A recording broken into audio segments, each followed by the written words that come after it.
One Piece Nation, let this be a lesson to you. When Oda goes on break, don't complain, don't get mad, take out the trash, work on your fantasy league, do whatever you have to do, and just be patient. Why? Because we get chapters like this.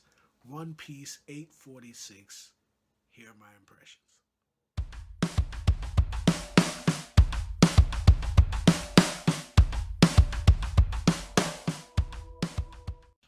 Okay, One Piece 846. What was it? The title is Egg Defense. Anyway, great chapter. Great chapter without question. Some impressions. There's a big difference between the enemy women on the first half of the Grand Line and the New World. Nami usually would fight some weird, kooky woman that has some odd power, like the soap lady over there in this lobby, or whoever. She would always fight some, I'd say, borderline innocuous woman that she'd beat in a low one of the undercards. She'd beat them and so and so. These chicks out here, you got the juice minister who's juicing people and drinking them. And homegirl that took out King Brown. What is it? She cuts him in half. Or she split him down the middle, and he's screaming, "It hurts! Hurry and kill me!" Okay, her response: "If I were to cut you down in an instant, there'd be no meaning to killing you to begin with.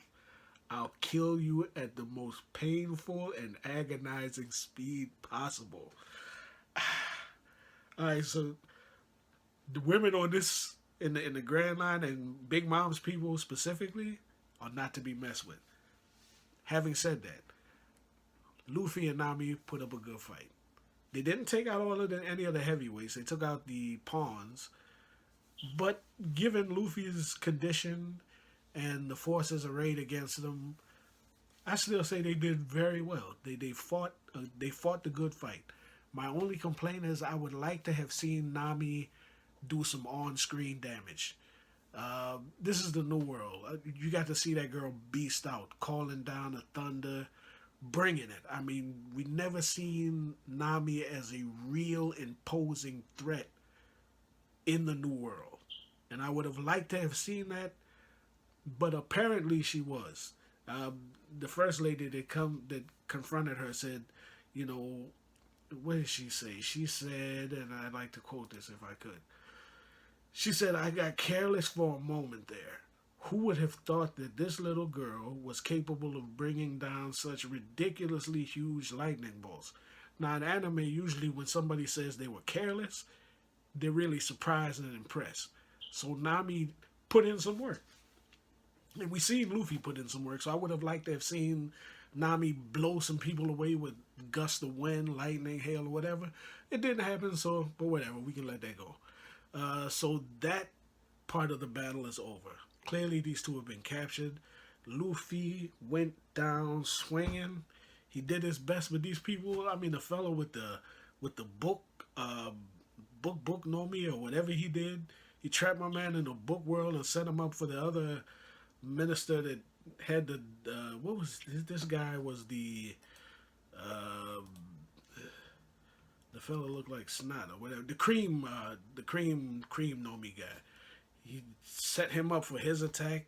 Apparently Cream burns or something to that effect. Anyway, he took the double hockey punch from those two guys. He's out. He struggled down to the end. He said, "I'm not leaving, I'm staying here." And he caught a boot from that other guy. He's done. All right, so they're captured. On the backside of that, we have Sanji having his conversation with Big Mom. And apparently, Big Mom is willing to let everything slide if if Sanji gives no argument to marrying Pudding. No tricks, no funny stuff. Just marry her, and I'll let eating my candy at Fishman Island go. Destroying the seducing woods, I'll let that go. Taking out Cracker, I'll let that go. Invading my island, saying that you was gonna beat me down, picking a fight with me, I'll let all of that go. If you marry Pudding, I'll let them go. Big Mom isn't as bad a person apparently at this point as you would think. Aside from her, rages where she goes off. If she doesn't get cream puffs, she might level in her own country in her murderous rage to get some sort of food. Aside from that, she seems borderline reasonable. I'm a little suspicious of that, but okay. I'm fine with Big Mom in this respect that she's gonna let the Straw Hats go if Sanji goes through with the wedding. Sanji is relieved because more than anything, he didn't want his friends to get killed. If he had to marry Pudding to let them off the hook, as much as he wanted to continue his adventures, if that's the price he has to pay for their safety, I'm pretty sure he was guaranteed that as being acceptable terms. Big Mom, it seems all she wants is to join with Germa 66, add their might to her already impressive might, and find the Raftel and be the pirate queen or whatever it is that she wants. And then her goal, actually, her dream is to make all her people giants so she could sit at the table and eat with them or something like that. Whatever. That's fine. Anyway, so Big Mom is off of the Straw Hats, and it's interesting that the forces that came out to get Luffy and Nami said that they were supposed to be captured and taken alive before we see the scene with Sanji. So apparently she wasn't trying to kill them from the first place. She was just going to bring them in and I guess talk to them and send them packing and say, hey, Sanji's is with us now. That's over. Okay, so that's fair. So from there, we basically jump to we jump over. Oh, the interesting thing with Lola's Vivicard finally comes into play. And it didn't come into play the way I thought it would. I thought Lola would be there at that time, but they did find her Vivicard, and she's being taken in, and she tells them that I didn't steal it, I got it from her. It's interesting that Big Mom's people seem to be concerned as to Lola's whereabouts. I never got a strong impression of what Big Mom thinks of her children. But to this point, we can say that they seem concerned about it. Who is it? At least I think it's Bobbins is asking, holy crap, did that little runaway get herself killed? See, they seem like, they show some concern for her, which is a good thing.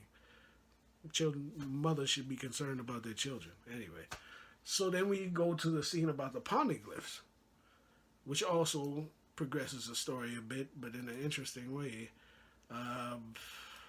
We already talked about Sanji and Big Mom. Where are we? Tamagul, and we run into another minister, the Minister of Juice, who I talked about a little bit. Apparently she's got a bounty of nearly equal to Jack's. So who has the top bounty among Big Mom's commanders, I'm not sure, but she seems like a load, and I'm wondering how the fight matchups are going to work with all of these powerful people on the table. Who's going to... As a matter of fact, I'm going to do a wild speculation video a little later. I got some ideas about this, but it's just wild speculation. Not theories, wild speculation. So, Pedro, and we're supposed to believe that Pedro and Brook are going to infiltrate the treasure room and steal one of these poneglyphs, which are huge, by the way, from under the nose of all of these people. This the Juice Minister, Tamagu is there, and all sorts of soldiers. How can those two infiltrate and steal the poneglyph? I don't see that happening. Apparently, Pedro's going to be used as a decoy. But his answer to Brooks' question was, Brooks says to Pedro, I always want to say this correctly. He says, Pedro, could I ask you to be the bait? Pedro's answer is, what a coincidence. I was thinking exactly the same thing. I've been suspicious of Pedro from the get-go. Here we learn that Pedro is a poneglyph thief from back in the day. And the only reason he survived attempting to steal from Big Mom before was because Peckham's, who was a countryman of his, they're both minks, pleaded for his life and got him off the hook. Who was he stealing that poneglyph for? I don't know, because the Minks have one, but they have the one red poneglyph. Was he stealing it for the Minks, or was he stealing it for somebody else? And is he still working for somebody else? It wasn't Big Mom, apparently.